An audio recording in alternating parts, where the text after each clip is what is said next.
একটা মেয়ে ধর্ষিতা হয়েছে, এজন্য ইসলাম দিয়ে যদি আইন কায়েম করা হয় 24 ঘন্টার আলটিমেটামে সব বিচার হয়ে যাবে, যেরকম ঠিক কিনা? আর কোন ধর্ষক বাংলার জমিনে জন্মাতো না, চিল্লায় বলো ঠিক কিনা? ইসলাম বলে চোরের হাত কেটে দাও, জেনা ব্যভিচার করলে ডেথ পেনাল্টি। সৌদি আরবে হেড অফ করে, গলা কেটে ফেলে। বাংলাদেশেও যদি এটা করা যেত, খবর হয়ে যেত। আর কোন ধর্ষক বাংলার জমিনে জন্মাতো না, চিল্লায় বলো ঠিক কিনা? السارق والسارقة فاقطعوا أيديهما جزاء بما كسبا نكالا من الله والله عزيز حكيم. If anyone steal something very precious from the society, the government should cut down his right hand. দামি কিছু চুরি করলে, এটা সাক্ষীর দ্বারা সাব্যস্ত হলে গভর্নমেন্টের উচিত তার ডান হাতটা এক কোপ মেরে কেটে দেয়া। কার কথা? বানু মাখজুমিয়া গোত্রের এক মেয়ে মদিনাতে চুরিতে ধরা পড়ল। অনেক বড় ফ্যামিলির, ডিগনিফাইড শিল্পপতির মেয়ে। সাহাবারা বলল, এই মেয়ের হাত যদি বিশ্বনবী মদিনায় কেটে দেয়, মদিনাতে তো মারামারি লেগে যাবে। কে বলবে বিশ্বনবীর কাছে যে সুপারিশ করার ক্ষমতা কারো নাই? বিশ্বনবীর পালক পুত্র ওসামা বিন যায়েদ, যায়েদ ইবনে হারেসা, তার ছেলে ওসামা পালক পুত্রের ছেলে, তাকে বিশ্বনবী বড্ড ভালোবাসতো। তার উপাধি হলো হুব্বু রাসূলিল্লাহ, বিশ্বনবীর ভালোবাসা। সবাই বলল, ওসামা, আমরা যে বলতে পারবো না, তুই যে নবীরে সুপারিশ কর। ও নবী, যদিও চুরি করেছে মেয়েটা, সাব্যস্ত হয়েছে, কিন্তু আপনি মাফ করে দেন, হাত কেটে দিয়েন না। ওসামা যে বলে, নবী হাত কেটে দিয়েন না। বিশ্বনবীর চেহারাটা আগুনের গোলার মতো লাল হয়ে গেল। বিশ্বনবী বললেন, ওসামা, এটা আল্লাহর আইন, সুপারিশ করার সাহস তোর বুকের ভিতরে দিল কে? কে দিয়েছে স্পর্ধা? লাউ আন্না ফাতিমাতা বিনতে মুহাম্মদ সারাকাত লাকাতা মুহাম্মাদুন ইয়াদাহা। এই মেয়ে তো দূরের কথা, আমার কলিজার টুকরা, নয়নের পুটুলি, জান্নাতি নারীদের সর্দারণী আমার মেয়ে ফাতেমাও যদি চুরিতে ধরা পড়ে, আমি তলোয়ারটা বের করে ফাতেমার হাত কেটে দিতে 1 সেকেন্ডও দেরি করব না। কারণ আইনটা কার? চিল্লায় বলেন কার? এজন্য বাংলাদেশে চুরি চামারি আছে না নাই? হাজার হাজার কোটি টাকা উধাও হয়ে যায়, আছে না নাই? যারা এই চুরি করবে, হাত কেটে দেয়া হবে। বাইতুল মুকাররমের স্কয়ারের সামনে হাত কেটে দেয়া হবে। আর প্রতিটা চ্যানেল লাইভ ব্রডকাস্ট করবে, এটা সরাসরি সম্প্রচার। আমরা সবাই দেখবো কেমনে চোরদের হাত কাটে। এই নিয়ম যদি করে দেয়, দেশে আর চোর খুঁজে পাওয়া যাবে? কথা কন। তবে এই চোর লাউ চোর, ডাইল চোর, মুরগি চোর না, যারা হাজার কোটি টাকা মেরে দেয়। এক সিগনেচারে দেশের 10,000 কোটি টাকা নাই, চিল্লায় বলো ঠিক কিনা? এই চোরদের বিচার যদি করা যেত, তাহলে এই দেশে আর দুর্নীতি থাকতো না। দুর্নীতি দমন কমিশনের দরকার হতো না। মন্ত্রীদের রাতের ঘুম হারাম হতো না। এটা মদিনার সমাজ হয়ে যেত, শান্তির বাংলাদেশ হয়ে যেত, ঠিক কিনা? এজন্য আল্লাহ বললেন, গোলাম, এই জমিনের ভেতরে চুরি করলে হাত কেটে দিবা, জিনা ব্যভিচার করলে ডেথ পেনাল্টি, ক্যাপিটাল পানিশমেন্ট, মৃত্যুদণ্ড, সর্বোচ্চ শাস্তি, ঠিক কিনা? একটা মেয়ে ধর্ষিতা হয়েছে, তার বিচার হয়েছে না? প্রক্রিয়াধীন হচ্ছে, সবাই অ্যারেস্ট হয়েছে, হচ্ছে। এজন্য ইসলাম দিয়ে যদি আইন কায়েম করা হয়, 24 ঘন্টার আলটিমেটামে সব বিচার হয়ে যাবে, যেরকম ঠিক কিনা? ইসলাম বলে চোরের হাত কেটে দাও, জেনা ব্যভিচার করলে ডেথ পেনাল্টি। সৌদি আরবে হেড অফ করে, গলা কেটে ফেলে। বাংলাদেশেও যদি এটা করা যেত, খবর হয়ে যেত। আর কোন ধর্ষক বাংলার জমিনে জন্মাতো না, চিল্লায় বলো ঠিক কিনা? আল্লাহ বলেন, আমি মানুষকে খলিফা বানিয়েছি আমার এই হুকুম আহকামগুলো বাস্তবায়নের জন্য।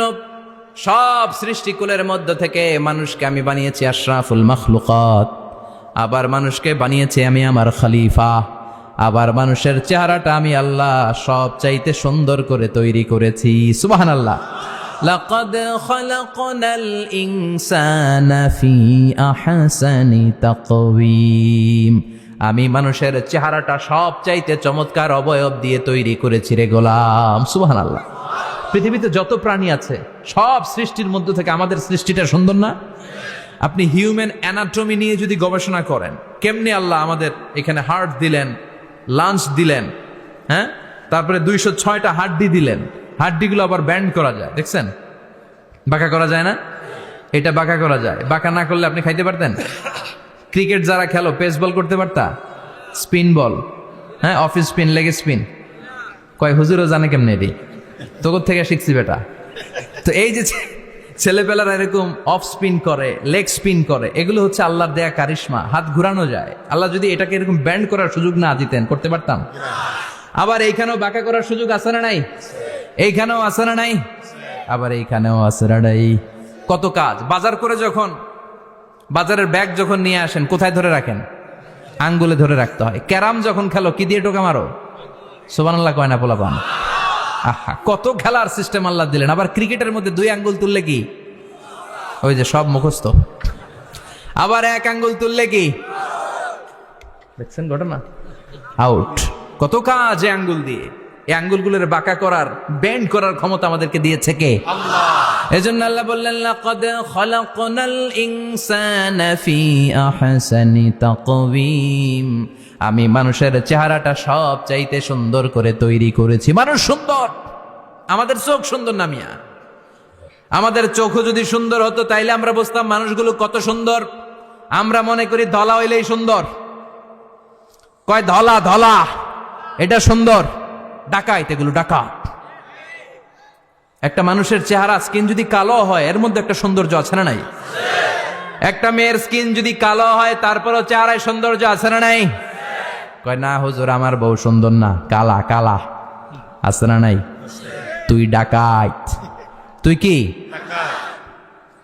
একজন মানুষের চেহারা যেরকমই হয় আপনি খেয়াল করে দেখবেন, তারপরও তার অবয়বের মধ্যে একটা এক্সট্রা অর্ডিনারিটি আছে। কারোর সাথে কারোটা মিলে না। সুবহানাল্লাহ পড়েন। এজন্য প্রতিদিন স্ত্রীরে বলবেন, স্ত্রী তুমি সুন্দরী, তুমি অনন্যা, তোমার চাইতে সুন্দরী গোটা বিশ্বে কেউ নাই। কইবেন না? মুরব্বীরা কয় না, কইতাম না, আগে কইয়া ফেলাইছি। এগুলো বলবেন। এগুলো বললে স্বামী স্ত্রীর মধ্যে ভালোবাসা বাড়াই দিবে কে? আল্লাহ। আমি প্রায় এগুলো বলি, উৎসাহিত করি যে স্বামী স্ত্রীর মধ্যে যে ভালোবাসাটা, এটা পবিত্র, এটা জান্নাতি।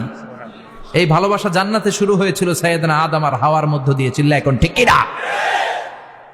স্বামী স্ত্রী দুইজনে একের হাতের সাথে আরেকজনের হাত মিলালে হাতের সগীরা গুনাহ মাফ করে কে? আল্লাহ। স্ত্রীর চেহারার দিকে নজর করে তাকালে চোখের গুনাহ মাফ করে দেয় কে? আল্লাহ। স্ত্রীর জন্য প্রতি মাসে যে খরচ দেন, এই টাকাগুলো সদকা দেওয়ার সওয়াব আছে না নাই? স্ত্রীকে যে দামি দামি ভ্যানিটি ব্যাগ কিনে দেন, এটা তো সওয়াব আছে না নাই? কক্সবাজারে ঘুরতে নিয়ে গেলে সওয়াব আছে না নাই? ফুল কিনে দিলে সওয়াব আছে না নাই? ভালোবাসার গান শোনাইলে সওয়াব আছে না নাই? তোমারে লেগেছে কত যে ভালো, চাঁদ বুঝি তা জানে, রাতেরও আধারে দোসর হয়ে, তাই সে আমারে টানে, চাঁদ বুঝি তা জানে। ঠিক কিনা? আজকে পারবেন না শোনাইতে রাত্রেবেলা? পারবেন? পারবেন? পোলাপাইনরা কয় পারবো। তো কত বেটা বিয়েই হয় নাই, বিয়ার পরে শোনাইস। তো এই ভালোবাসার গানগুলো শোনালে নিজেদের মধ্যে একটা ইন্টিমেসি তৈরি হয়। বিশ্বনবীও এরকম স্ত্রীর সাথে খুনসুটি করতেন, ভালোবাসা করতেন। এটা হালাল, কিন্তু এটা জায়গা মতো না করে ভাবির লগে করলে মায়ের আছে না নাই? ভালোবাসার গান জায়গা মতো শোনাতে হবে। স্ত্রীকে ভালোবাসার গান না শুনিয়ে যদি চাচাতো বোনরে শোনাও, শালিরে শোনাও, পাড়ার মেয়েদের সাথে যদি টাঙ্কি মারো, ফিল্ডিং মারো, মায়ের আছে না নাই? তার মানে জায়গা মতো করলে সব সওয়াব। সুবহানাল্লাহ পড়েন। আর বিয়েটারে সহজ করে দিবেন। আমি তো সব জায়গায় বলি বিয়েটাকে সহজ করে দেন। আমরা বিয়েটারে কঠিন করে ফেলছি। একটা ছেলে এই দেশে 16 থেকে 18 বছর বয়সে ম্যাচিউরড হয়, কিন্তু ওরে বিয়ের পিড়িতে বসায় 32 বছর বয়স। তো বাকি 32 বছর কি আঙ্গুল চুষবে? কথা কন, কি করবে? ও যে পাপ কাজ করে, ও যে পর্নোগ্রাফি দেখে, ও যে মাস্টারবেশন করে, এগুলোর পার্সেন্টেজ গুনাহ মা বাবার আমল নামায় আছে না নাই? মা বাবার এত সহজে পার পেয়ে যাবেন না। ছেলে মেয়েগুলারে সময় হলে বিয়ে দিয়ে দেন। বিয়ের চেয়ে ভালো কাজ পৃথিবীতে আছে? যেই সমাজে বিয়ের খরচ বেড়ে যায়, ওই সমাজে জেনার খরচ কমে যায়। বিয়ে করতে লাগে 10 লাখ, জেনা করতে লাগে 500 টাকা। কথা কন। এজন্য জিনাকে সহজ করবেন না বিয়েকে সহজ করবেন? বিয়ের কথা কইলেই পোলারা কয় তুই নিজের পায়ে দাঁড়া। তো এতদিন ও কার পায়ে দাঁড়াইছে?